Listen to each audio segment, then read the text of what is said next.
Good morning, everyone. Today we will continue from our previous lecture.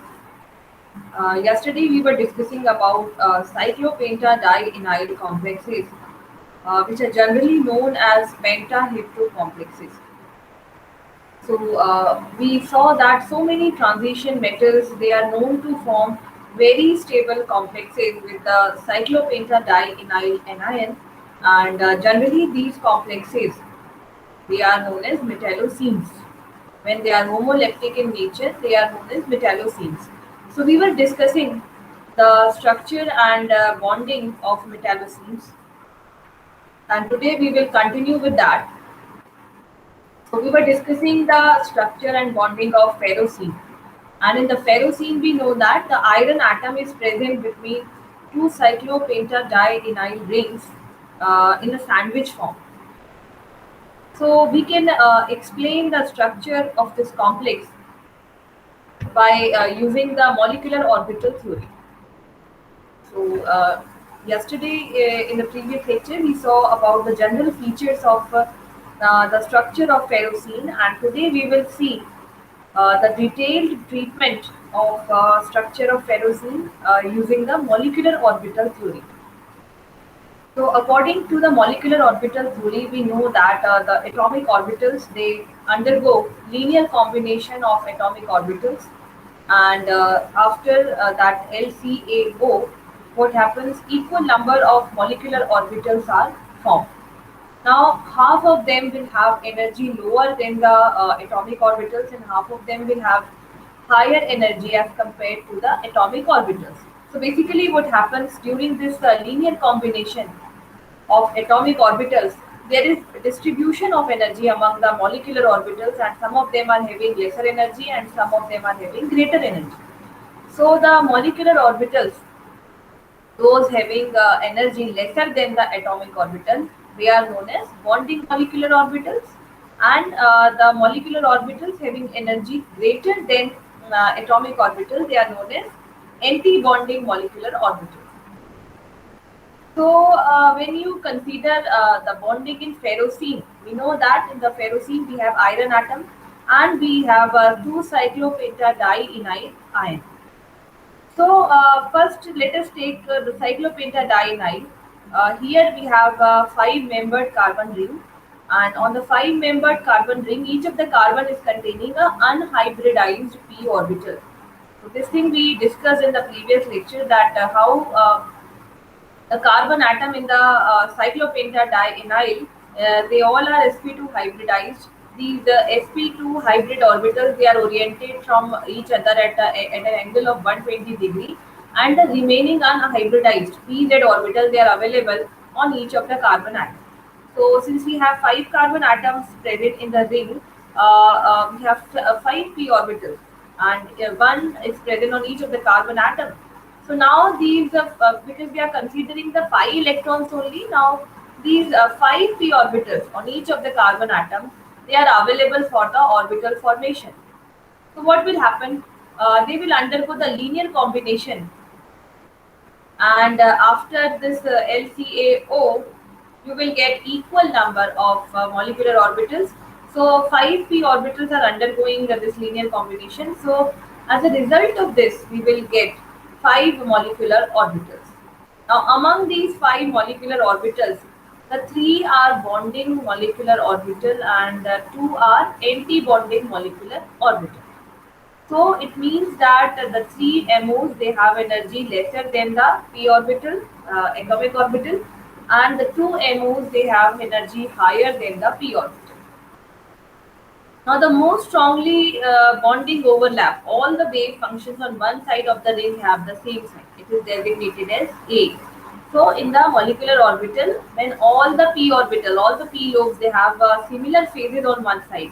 So this type of orbital is the most stable one and having the least energy, and you call it you call it bonding molecular orbital, and this is designated as A.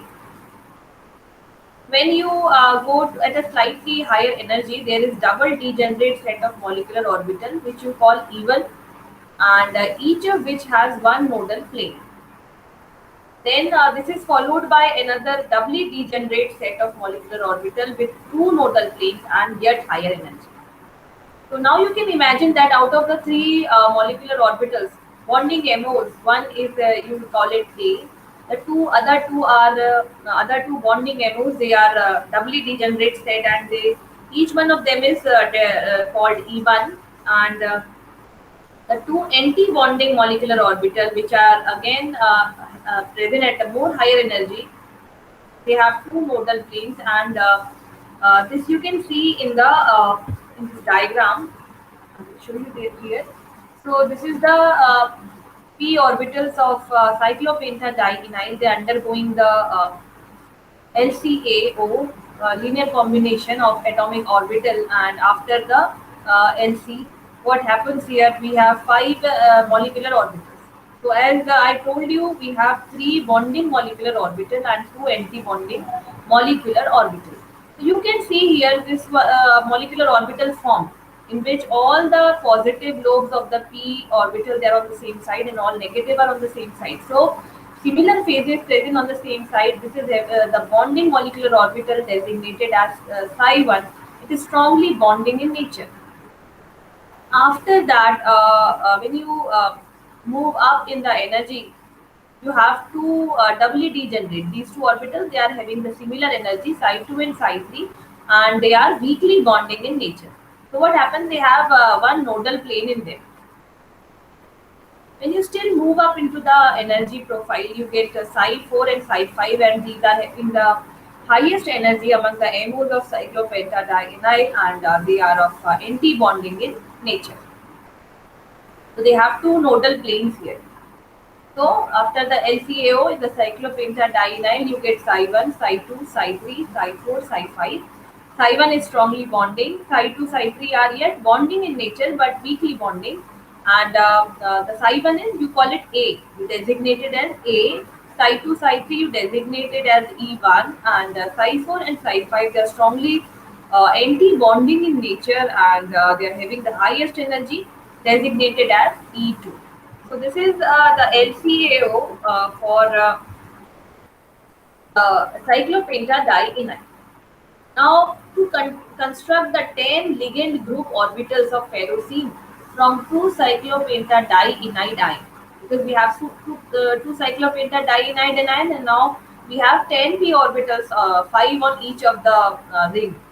So the five group molecular orbital of one cyclopentadienyl ions are combined in pairs with a similar set from the second C5H5 in symmetric and anti-symmetric and matching atomic orbitals of the iron for ferrocene. And again, I will show you a figure here. So this says that if you consider now the molecular orbital treatment of the ferrocene, you will find that in the ferrocene, because we have two five-membered rings here, two C5H5 in the ferrocene, we have 10 p orbital available. So each one of the C5H5, it will undergo LCAO, and then the combination between these p orbitals, this could be in the symmetric or anti-symmetric manner. Now, according to their energy and according to the symmetry of these orbitals, now these cyclopentadienyl orbitals, they are available for overlapping with the iron orbitals. So in the ferrocene, iron is in the ferrous state. So in the LCAO molecular orbital treatment of bonding in the metallocenes of atomic orbitals of metal ion, they are grouped by symmetry.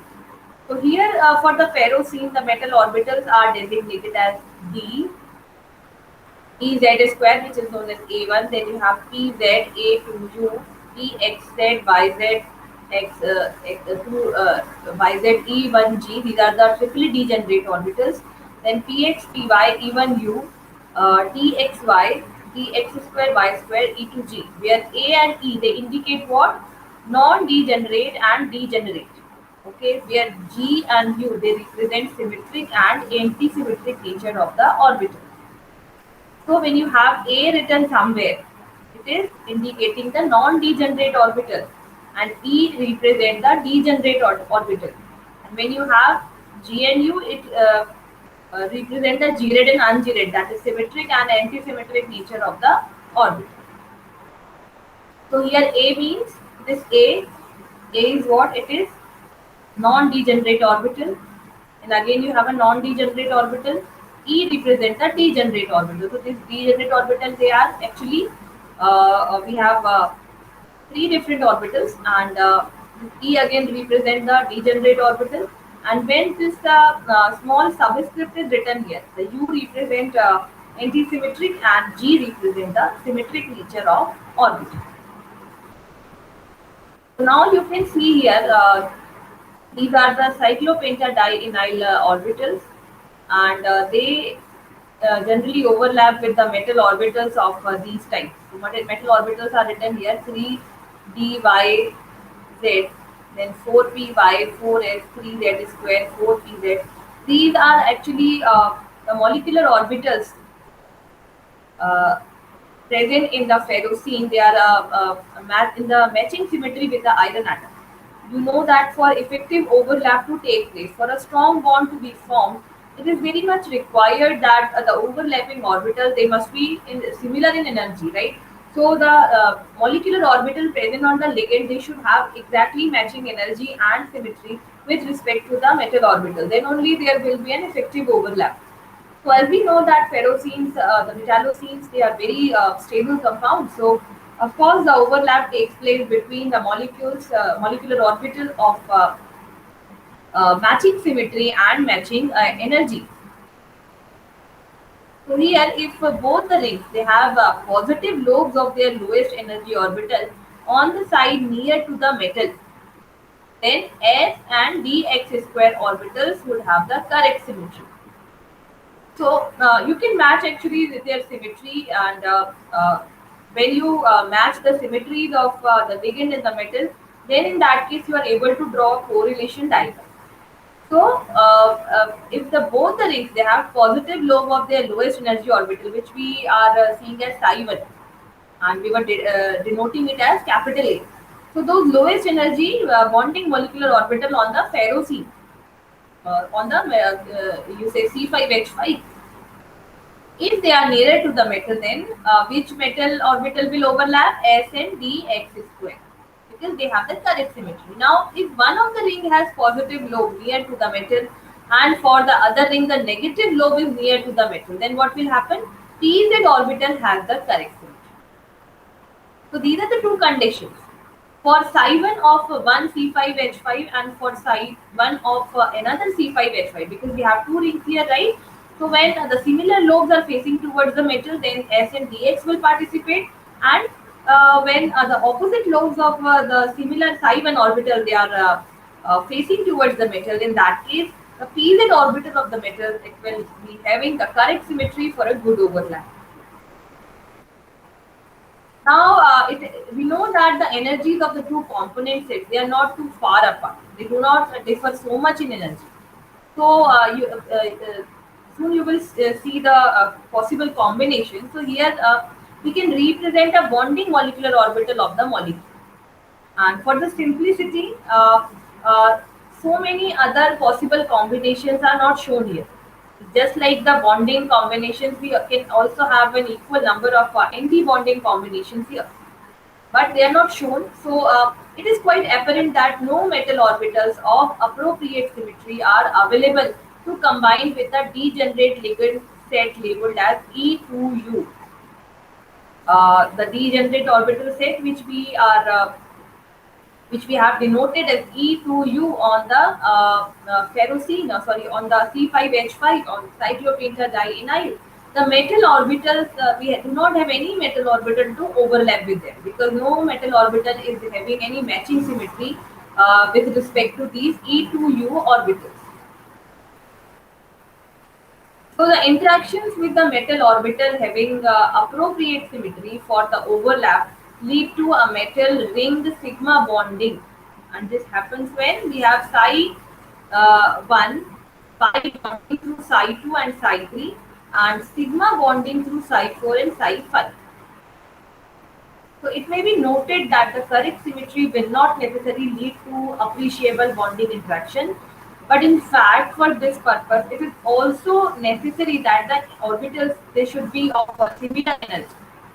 So like I told you, we there are two conditions for the effective overlap to take place. The orbitals, they molecular orbital, they must be having the similar energy and they should have a matching symmetry so that they can orient towards each other in the similar direction. So that orientation, that symmetry is another condition for a good effective overlap. So any one condition, if you satisfy only one condition, then also the overlap is not possible.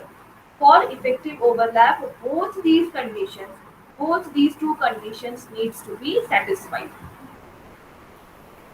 So here you can see these are the molecular orbitals of C5H5, and here we have E2G, two orbitals. They are doubly degenerate. They can overlap with 3D x square y square, and again these two orbitals, which we call as the E2G, they are the doubly degenerate anti-bonding molecular orbital present on the C5H5. So to combine with these orbitals, no metal orbitals are available. So now let us see the molecular orbital diagram of ferrocene. This is a very important question and you must learn how to draw it. So here we have iron and iron atom, and this is the C5H5 twice. So C5H5, we have two rings here. Now you can see this is the 3D orbital of the metal taking part into the bond formation. So when the ligand approaches to the metal atom, there is a splitting of the d orbital into different energies, and now you can see this is the E1G, E1U, then E2GD, A1GD, E1GD, and you have E2U and E2G pi star. So these are the four molecular orbitals available after the bonding interaction of two rings, and they interact with the d orbital of metal atom. So now you can see that this E2U in the C5H5, it do not have any metal orbital available for the overlap. But this E2G, it can overlap effectively, and then you have even G overlapping with the metal orbital x, y, y, z, and then you have this E2G also combining with the x square minus y square and xy orbital of the metal. Than this, in the case of metal atom, A1G orbital, no ligand orbital is interacting with it. Right? It has two paired electrons. This is the highest occupied molecular orbital of the metal atom and of the ferrocene, and the the paired electron is present here, and this is the filled electron density. Now the E2G d orbital, which are formed by the x square minus y square and xy orbital overlapping with the E2G orbital of the C5H5. So they also are filled with the paired electron. The E1U not overlapping with any of the metal orbital, and even G is overlapping with the with one of the 3D molecular orbital of the metal atom. So in this diagram, you can see all the electrons in the ferrocene, they are paired. So it means that when we have all the electron paired here, this should be of diamagnetic in nature. Diamagnetic substances, they have all the electrons paired in their molecular orbitals. So a pursuit of the molecular orbital diagram for ferrocene indicates that ligand group orbital can be categorized in three sets. So you have just seen that we have three categories of ligand group orbitals: a filled pair of A1G and A2U, symmetry, the A represents the symmetry, right?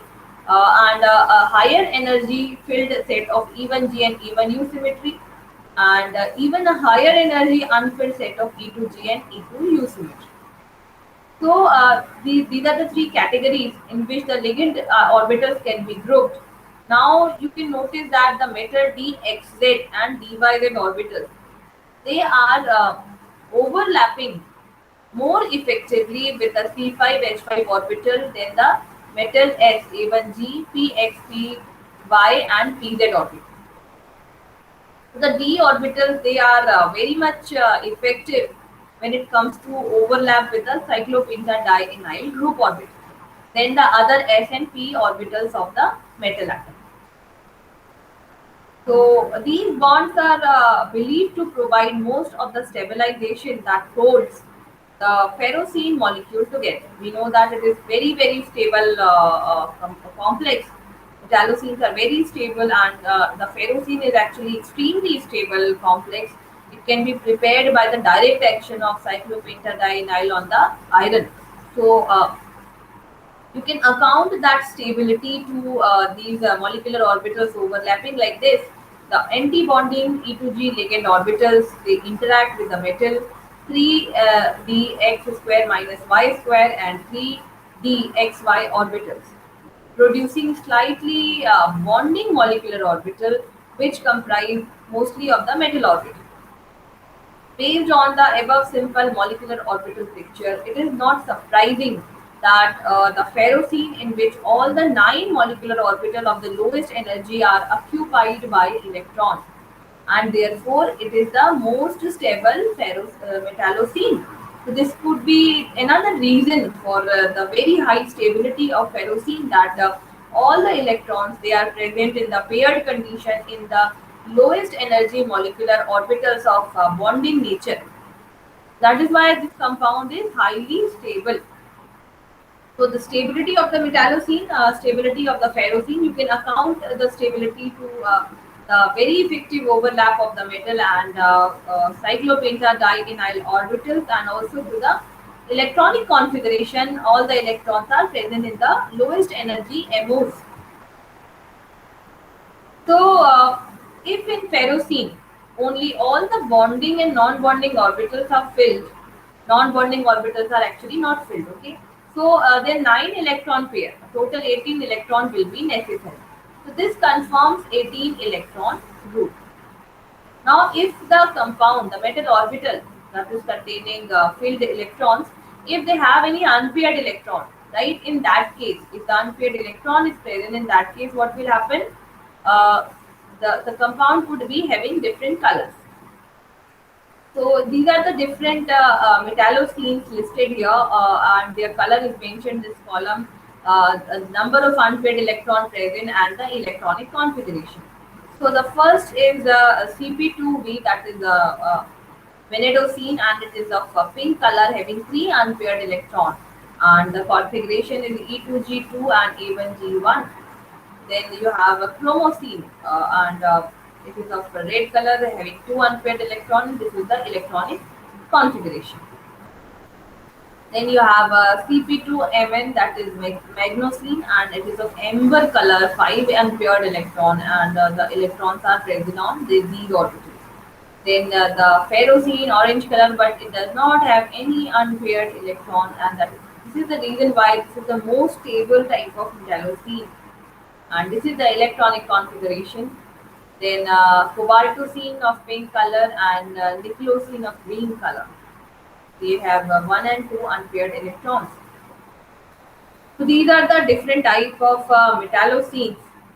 Their color, number of unpaired electron, and their electronic configurations. Now, IR spectroscopy has been used to study the metallocenes, and extensive data has been obtained by using the IR spectroscopy.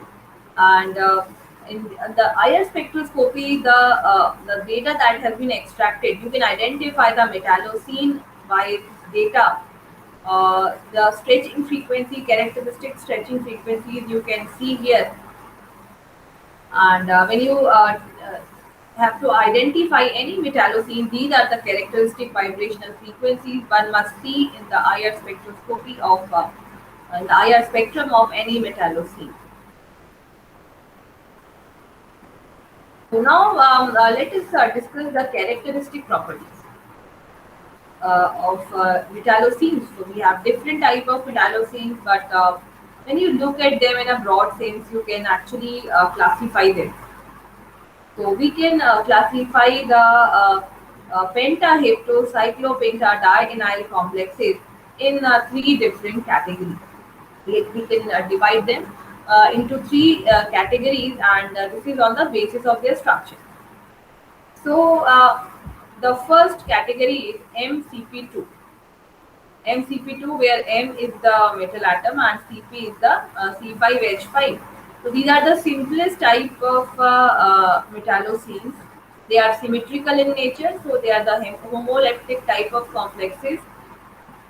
They have a sandwich-like structure, and the example is like ferrocene, Fe eta 5 C5H5 twice. This is the ferrocene. Then cobaltocene, then magnosine. They are the metallocenes of commonly found as symmetrical in nature and having the sandwich-like structure. So here you can see the structure of the ferrocene. This is the eclipsed structure of ferrocene, and this one is the staggered structure. So in the eclipsed configuration of these penta-membered rings, they are overlapping. Each of the carbon is overlapping the carbon of other ring. So this is the eclipsed configuration of ferrocene, and this is the staggered configuration. So here the carbons, they are not covering each other on both the rings, so this is the staggered configuration. So we discussed this thing in the previous lecture, that when you study the ferrocene in its crystal form in the solid state by X-ray crystallography, then the configuration is found to be staggered. But when it sublimes at the 100 degrees Celsius and you study the vapors of the ferrocene by IR spectroscopy, so you find that the configuration of these two rings, it is uh, eclipsed in nature. Then we have a second category of metallocenes, and they are known as bent metallocenes. So the common formula is Cp2MlX.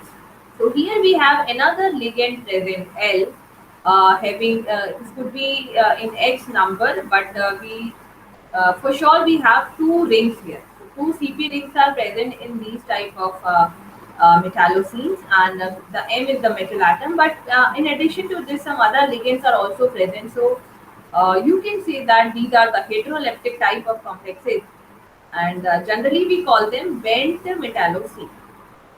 Why? Because the sandwich-like structure is not here and they have a bent structure.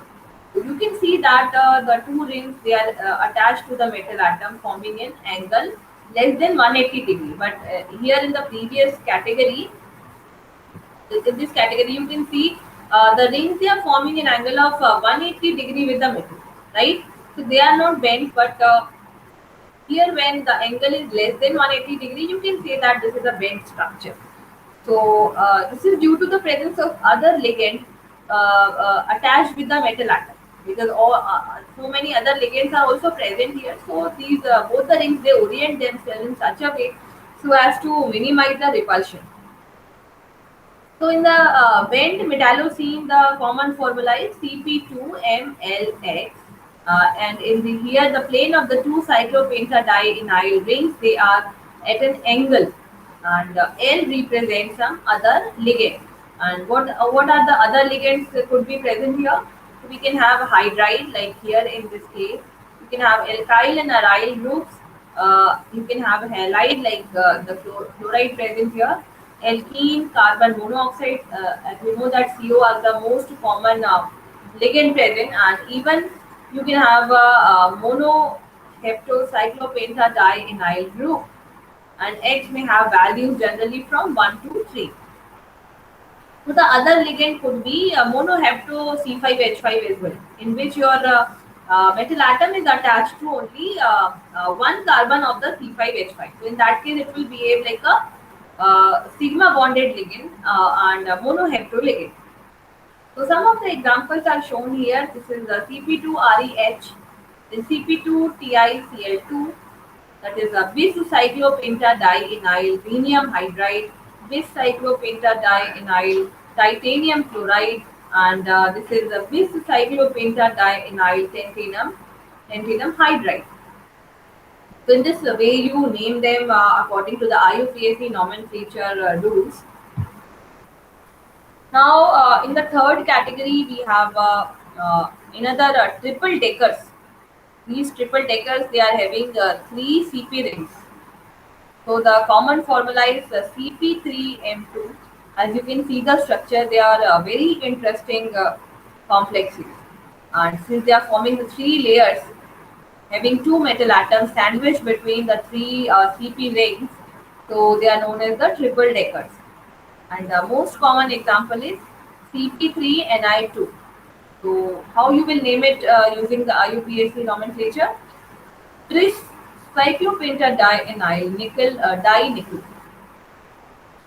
So in this complex, there is a layered structure involving the cyclopentadienyl rings and the nickel atoms. So these are again a very special category of metallocenes, and they are known as the triple deckers. So we saw three categories of metallocenes. We saw homoleptic metallocenes, which are generally having the sandwich-like structure. Then in the second category, we saw heteroleptic type of metallocenes in which some other ligand is also present and the structure becomes bent. Now the two ferrocene, the two CP rings, they are forming an angle with each other, and therefore we call them bent metallocene. And in the third category, we saw the triple deckers. So they are forming a layer of three CP rings having a metal atom embedded between these rings. Now the fourth category is also there, which are known as the half sandwich compound, and their formula is CPMLX. Here only one CP ring is present, and other ligands are they could be present in number X. So here the L is the ligand like H halide, carbonyl PR3, that is the triphenyl phosphine, and H may have the values from 1 to 4. So the most important compounds in this category are cyclopentadienyl carbonyl complexes. So one ring of one CP ring is there in the pentahepto form, and the other are the carbonyl. So these are also very important compounds, and they are known as cyclopentadienyl carbonyl complexes. Right? They are not the metallocenes, but they are cyclopentadienyl carbonyl complexes. They are heteroleptic in nature. So only one CP ring is present along with the metal atom, and rest of the ligands are carbonyls. So here are some examples of such complexes formed by the vanadium, chromium, manganese, iron, cobalt, and nickel. So they may the number of the ligand, number of the carbonyls, this may vary, and this could be up to the value of X from 1 to 4. But essentially, the CP ring is only one in such complexes. Now, a very important fact about these compounds is that element with even number of atomic number form, they exist in the dimer, while the element with odd atomic number like vanadium, manganese, chromium, they form monomer. So this behavior is quite opposite to that of the normal carbons, and all these compounds follow the EAN rule. So if a transition metal is having even atomic number, then it will form a dimer in such complexes, and if the transition metal is having odd atomic number, then it will form a monomer. But generally, it is found that all of them, they are following the EAN rule. So here are different CP carbonyl complexes of different metals are given, and their color, their melting point is also given here. So some of them are sensitive to air and they decompose quickly, and some of them are really stable. Few more metal cyclopentadienyl carbonyl complexes. So here you can see the complex structure, the dimer formation, it could be seen here. The molybdenum, iron, and nickel. If you remember their atomic number, so do you remember the atomic number of molybdenum? Do you remember the atomic number of iron and atomic number of nickel? Please find it out, and you will see that when the atomic number is odd, then in that case the CP carbonyl complexes, they exist in the monomer form, and when for the metals having or even atomic number, they exist in the form of dimers. Then from today's lecture, I have a few questions for you, and they are basically on the metallocenes only. So in the metallocene, The metal atom is sandwiched between dash. The important example is ferrocene having the formula dash. So you have to write down the formula of the ferrocene, and the metal atom is sandwiched between what. Then structure of ferrocene is dash. According to dash are in dash forms from one another. You have to find out what to be written here in the blanks. Then in the ferrocene, leaving dash orbitals, if all the dash and dash orbitals are filled, then the total dash electron pairs will be needed, which confirms which rule. So this is another question for you. So you have to find out the answers to these questions. And in addition to this, I would also suggest you to please draw the molecular orbitals of ferrocene. Please draw, try to form the molecular orbitals of the cyclopentadienyl, then compare the symmetry by drawing the molecular orbitals of the metal atom. Then I just shown you the molecular orbital diagram of ferrocene together and its electronic configuration, how electrons are filled inside. So you should try to draw that yourself. When you try it, you will see that your concepts will be very clear. So after doing all these questions, please draw molecular orbital diagram of ferrocene in your notebook. So these are the references from for today's lecture. So that is all for today from my side. Thank you so much.